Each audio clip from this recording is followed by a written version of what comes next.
Let's start it with our first news. UFC President Dana White has once again captured the attention of the MMA world, this time by teasing a massive upcoming event to kick off 2025. During the UFC 320 post-fight press conference, Dana revealed that the promotion is gearing up for a huge January fight card as part of its new broadcasting deal with Paramount. The event is expected to mark a bold new chapter in the UFC's media journey and set the tone for what promises to be one of the most exciting years in the company's history. Dana White, known for his ambitious vision and ability to deliver blockbuster events, spoke passionately about what fans can expect from the first card under the new Paramount partnership. He emphasized that this will not be just another event, but a statement of intent, one that showcases the UFC's ability to produce unmatched entertainment value and competitive fights. "We're about to go on a new network, Paramount, and we need to deliver a massive, incredible card in January," Dana said. "This will be a big one. We want to make sure we kick off this partnership the right way and give fans something truly special." White hinted that the UFC team is already working behind the scenes to line up major names and dream matchups for the event. He made it clear that the organization is not only focused on delivering an exciting night of fights but also ensuring the launch on Paramount becomes a landmark moment in sports broadcasting. The UFC's move to Paramount marks a significant shift in its media strategy, aiming to reach an even broader global audience. With Paramount's extensive reach and multimedia capabilities, the partnership could take UFC's production, marketing, and fan engagement to an entirely new level. But that's not all. Dana also teased an even more ambitious project coming right after the January event, the long-rumored UFC White House card in February 2025. The concept has already generated enormous buzz across the MMA community, and Dana's comments have only fueled the excitement further. "In February, we'll start building the White House card," Dana said, "and I'll tell you right now, it will be the greatest fight card ever assembled in the history of this sport." While details about the White House event remain under wraps, Dana's confidence and track record suggest that it could feature some of the biggest stars in the UFC, possibly even title unifications or legacy-defining superfights. The announcement has sent shockwaves through the MMA world, with fans and analysts alike speculating which fighters could headline the monumental events. Names like Conor McGregor, Jon Jones, Alex Pereira, and Islam Makhachev have already been floated by fans as potential participants. As always, Dana White's words carry weight. When he says something will be the greatest card ever assembled, history has shown that he often delivers. Whether it was UFC 200, UFC 300, or other landmark moments in the company's journey, if January's Paramount debut and February's White House card are anything like what Dana is promising, 2025 could easily go down as one of the most memorable years in UFC history, a new era of spectacle, competition, and global reach for the sport of mixed martial arts. Before we jump into the next story, we have a small favor to ask. If you're enjoying the content, please give this video a like, subscribe to the channel, and tap the bell icon. It really helps us out and ensures you'll never miss an update.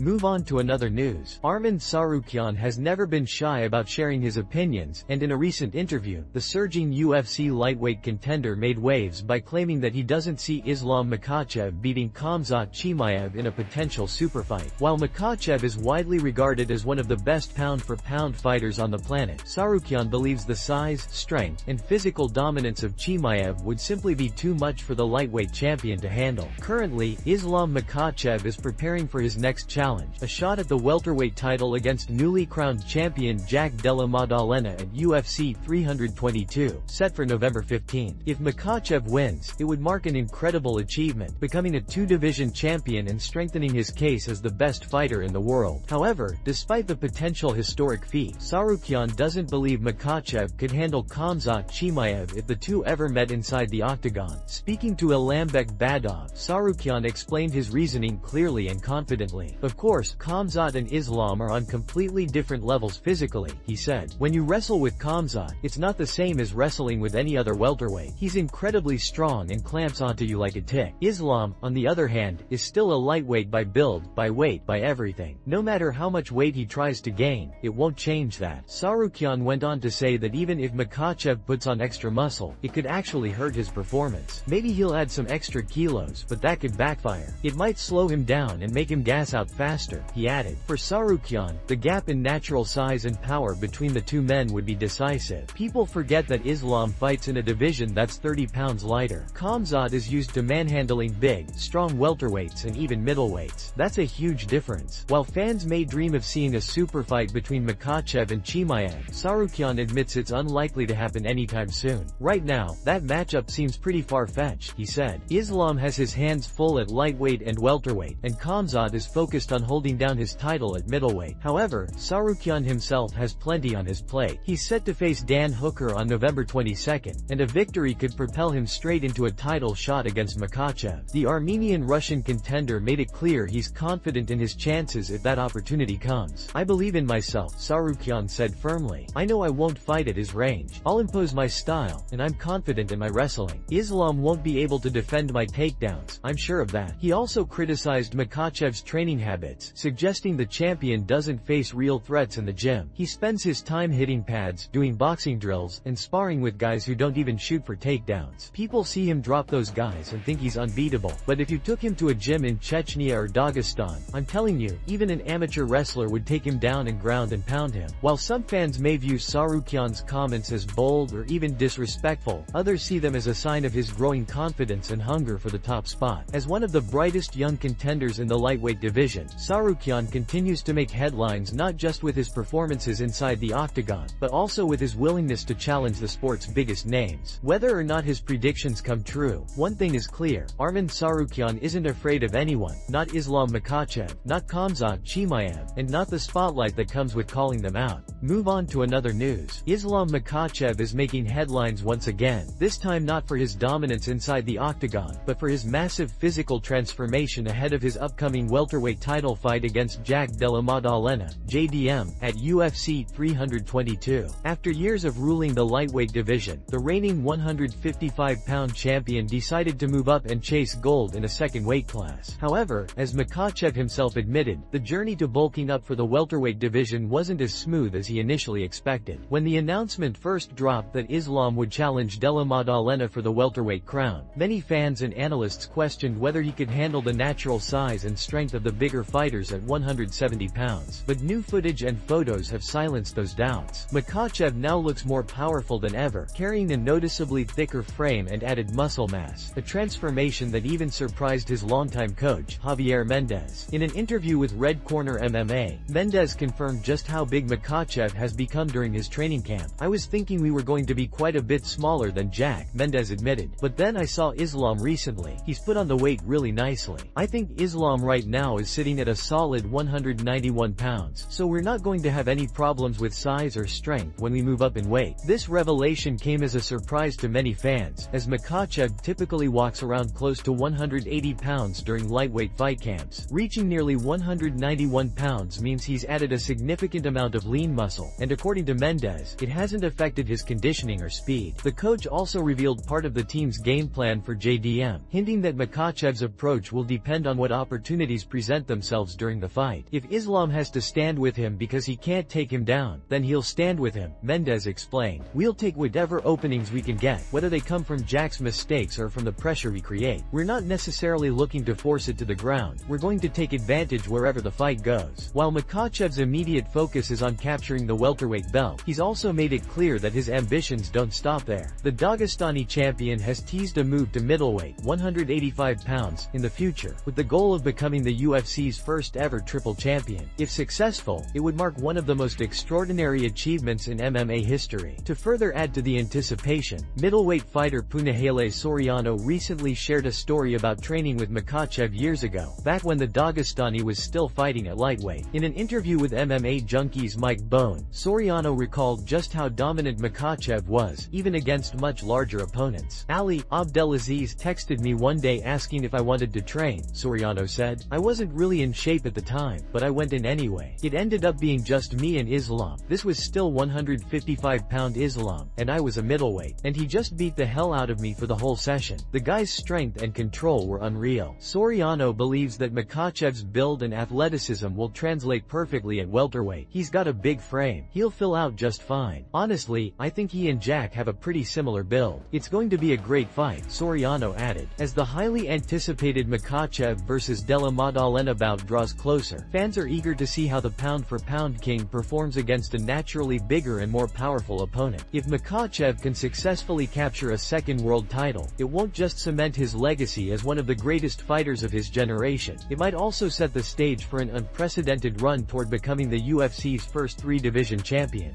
Move on to another news. After After Alex Pereira's electrifying knockout victory that sent shockwaves through the MMA world, it didn't take long for other top names to start lining up and calling him out. Among those challengers was none other than Khamzat Chimaev, one of the most dangerous and talked about fighters in the UFC today. Known for his fearless attitude and willingness to take on anyone, anywhere, at any time, Khamzat wasted no time in throwing his name into the conversation for a potential super fight against the newly victorious Pereira. Shortly after Pereira's win, Chimaev took to social media with a simple yet powerful message aimed directly at the reigning champion. "Alex Pereira, congrats. Now we need to finish our business." This statement instantly sent fans and the MMA community into a frenzy. The phrase "finish our business" wasn't random. It referenced the long brewing tension and unfinished rivalry between the two. Over the past couple of years, Khamzat and Pereira have exchanged verbal jabs online and through interviews, teasing the possibility of a clash that many believe could be one of the biggest fights in modern MMA history.